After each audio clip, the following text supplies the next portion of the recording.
Revision everything में एक बार फिर से आप लोगों का बहुत बहुत स्वागत है। तो कैसे हैं आप लोग? आई होप आप सब बहुत ही अच्छे होंगे। देखिए, आज का जो हमारा टॉपिक है वो हम रीजनिंग का देखेंगे। और कौन सा देखेंगे? कैलेंडर। आज हम कैलेंडर से रिलेटेड कुछ ऐसे बिंदु या पॉइंट्स को देखेंगे जो एग्ज़ाम में हमारी हेल्प करेंगे इनसे संबंधित प्रश्नों को हल करने में। तो चलिए बिना टाइम वेस्ट किए शुरू करते हैं। देखिए, हमारा जो पहला बिंदु या पहला पॉइंट है कि साधारण वर्ष में अतिरिक्त दिनों की संख्या बराबर 1। यानी कि एक साधारण वर्ष जिसमें 365 दिन होते हैं उसमें अतिरिक्त दिन की संख्या 1 होगी। अतिरिक्त दिन किसे कहते हैं? देखिए, एक सप्ताह में कुल 7 दिन होते हैं, लेकिन अभी मान लीजिए कि कहीं पे 8 दिन दिया हुआ है, तो उसमें जो 7 दिन हुआ ये टोटल पूरा सप्ताह का हो गया, और जो एक दिन एक्स्ट्रा बचा वो है उसका अतिरिक्त दिन। और मान लीजिए कि अगर आपको कहीं पे निकालना हो अतिरिक्त दिनों की संख्या, तो आप कैसे निकालेंगे? जैसे मान लीजिए कि आपको 10 दिन दिया हुआ है और आपसे कहा जाए कि बताइए कि 10 दिनों में अतिरिक्त दिन कितने होंगे, तो आपको ज़्यादा मेहनत नहीं करनी है, सिर्फ इस 10 को 7 से भाग दे देना है। 7 इकाई 7 और शेष कितना बचा? 3।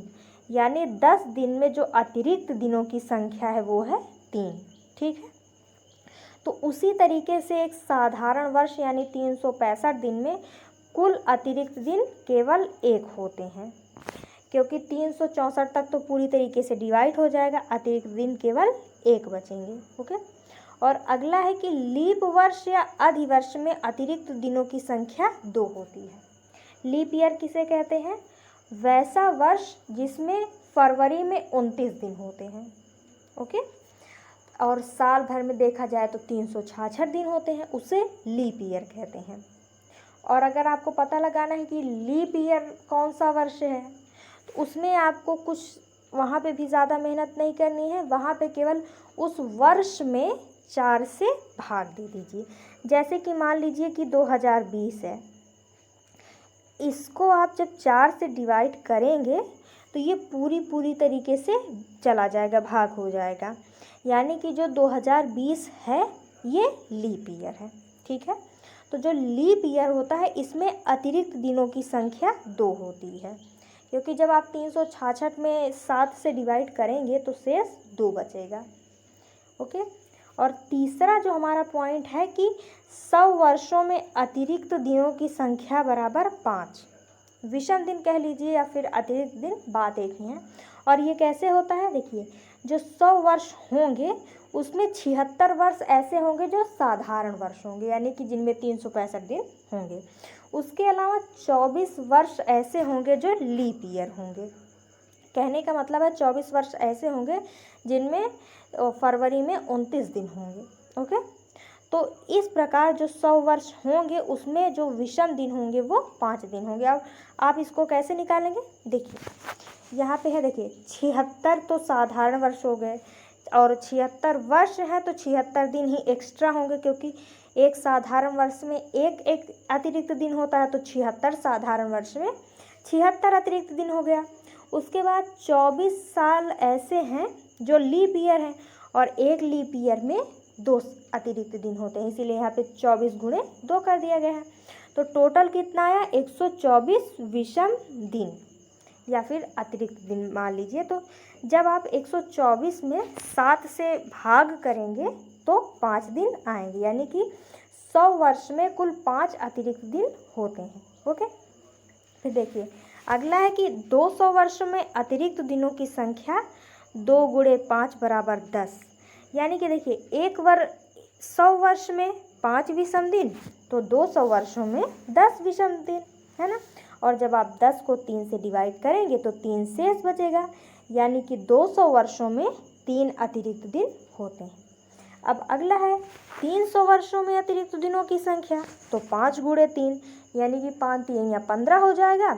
और जब आप 15 को 7 से डिवाइड करेंगे तो 7 दूना 14, और शेष क्या बचेगा? 1, यानी कि 300 वर्षों में केवल 1 अतिरिक्त दिन होगा। अब अगला है 400 वर्षों में अतिरिक्त दिनों की संख्या बराबर 0।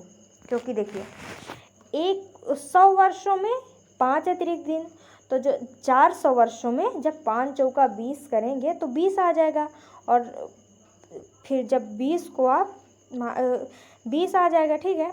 और जो 400वां वर्ष होगा उसमें वो लीप ईयर भी होगा, यानी 20 तो आएगा ही आएगा, उसके अलावा प्लस 1 और ऐड हो जाएगा, क्योंकि जो 400वां वर्ष होगा वो लीप ईयर होगा। बराबर क्या आ जाएगा 21। और 7 त्रिक जब 21 होगा, यानी कि जो इसमें अतिरिक्त दिन होंगे वो 0 हो जाएंगे। देखिए यहाँ पे दिया भी है कि ये जो 4 है यानी 5, ये पहला वाला 5 हो गया 100, दूसरा वाला 200, तीसरा वाला 300, चौथा वाला 400, यानी 5 बार 5 जो है वो 4 बार हो गया। उसके बाद जो ये 1 है ये लीप ईयर का एक दिन है। टोटल हो गए 21, और जब 21 को आप 7 से डिवाइड करेंगे तो अतिरिक्त दिनों की संख्या आ गया 0, यानी कि 400 वर्षों में अतिरिक्त दिन 0 होंगे, यानी एक भी अतिरिक्त दिन नहीं होंगे। और इसी से संबंधित ये 6वां वाला पॉइंट है कि 400, 800, 1200, 1600 आदि 400 के गुणज वाली शताब्दियों में 0 अतिरिक्त दिन होंगे। यानी कि अगर आप कहीं पे भी 400 से गुणज वाली कोई भी शताब्दी है तो वहाँ पे संख्या 0 ही आएगी, और जो अतिरिक्त दिन होंगे वो 0 ही आएंगे। जैसे यहाँ पे 400, 800, 1200, 1600 या फिर 2400, मतलब अगर 400 से वो विभाजित हो रहा है, वो शताब्दी 400 से विभाजित हो रही है, तो वहाँ पे अतिरिक्त दिनों की संख्या 0 होगी, ठीक है। और अब अगला पॉइंट है समान दिनों वाले महीने। इधर है हमारा साधारण वर्षों के लिए और इधर है लीप वर्षों के लिए। पहले हम साधारण वर्षों वाला देख लीजिए कि जनवरी और अक्टूबर इन दोनों के दिन सेम होते हैं। जैसे कि मान लीजिए कि अगर 1 जनवरी को संडे है तो 1 अक्टूबर को भी संडे होगा, ठीक है। 15 जनवरी को मंडे है तो 15 अक्टूबर को भी मंडे ही होगा।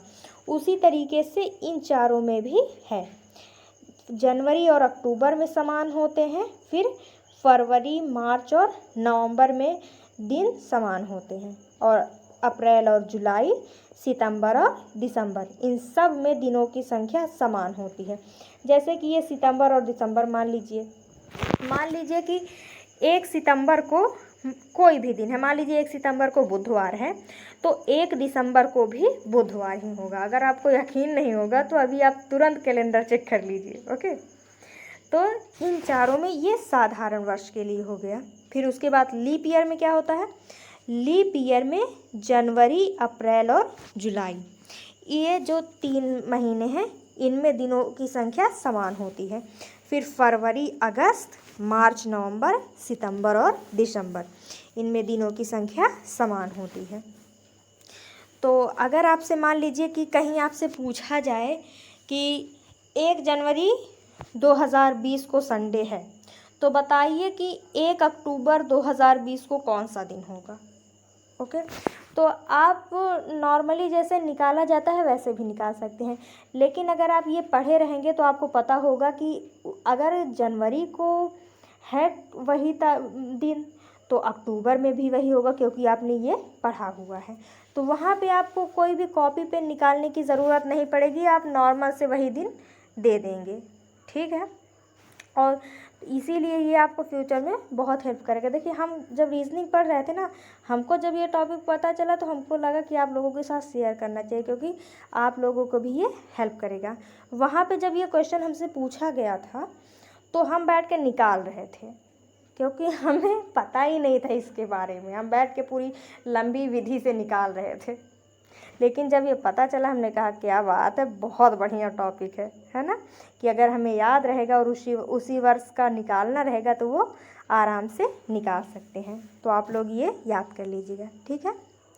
अब अगला पॉइंट देख लेते हैं कि साधारण वर्ष का पहला और अंतिम दिन समान होता है। कहने का मतलब है कि अगर 1 जनवरी को संडे है तो 31 दिसंबर को भी संडे ही होगा, यानी कि पहला दिन और आखिरी दिन वो साधारण वर्ष का ही पहला दिन और आखिरी दिन समान होगा, ओके। और दूसरा पॉइंट है कि लीप ईयर या अधिवर्ष का पहला और अंतिम दिन असमान होता है, अर्थात अंतिम दिन पहले दिन से एक दिन आगे बढ़ जाता है। ये तो होगा ही, क्योंकि देखिए साधारण वर्ष में समान होता है, लेकिन जो लीप ईयर होता है उसमें फरवरी में 29 दिन हो जाता है, यानी कि एक दिन आगे बढ़ जाता है। इसीलिए जो पहला और आखिरी दिन होता है वो समान नहीं होता, बल्कि सिर्फ एक दिन आगे हो जाता है। अगर 1 जनवरी को संडे है तो 31 दिसंबर को मंडे हो जाएगा लीप ईयर में, केवल एक ही दिन आगे जाएगा, ठीक है। फिर उसके बाद है कि किसी शताब्दी का प्रथम दिन सोमवार, मंगलवार, गुरुवार, शुक्रवार या शनिवार हो सकता है। यानी कि इसके अलावा जो देखिए यहाँ पे 5 दिन दिए हुए हैं, उसके बाद जो 2 दिन और बचे हुए हैं, कौन सा बचा है, संडे और बुधवार यानी वेडनेसडे। संडे और वेडनेसडे शताब्दी का प्रथम दिन नहीं होगा। शताब्दी का प्रथम दिन यानी कि जैसे देखिए 2000 बीत गया, वो 20वीं शताब्दी थी। अब कौन सी शताब्दी चल रही है, 21वीं शताब्दी, और ये कब लगा, 1 जनवरी 2021 को। तो 21 माफ़ कीजिएगा 2001 को ये शताब्दी शुरू हुई। तो उस दिन सोमवार था शायद, क्लियर नहीं है, पर शायद सोमवार ही था। लेकिन वो दिन कभी भी बुधवार और रविवार नहीं हो सकता, यानी किसी शताब्दी का प्रथम दिन बुधवार और रविवार नहीं हो सकता है। फिर उसके बाद अगला पॉइंट है कि किसी शताब्दी का अंतिम दिन बुधवार, शुक्रवार और रविवार हो सकता है, परंतु मंगलवार, गुरुवार और शनिवार नहीं हो सकता है।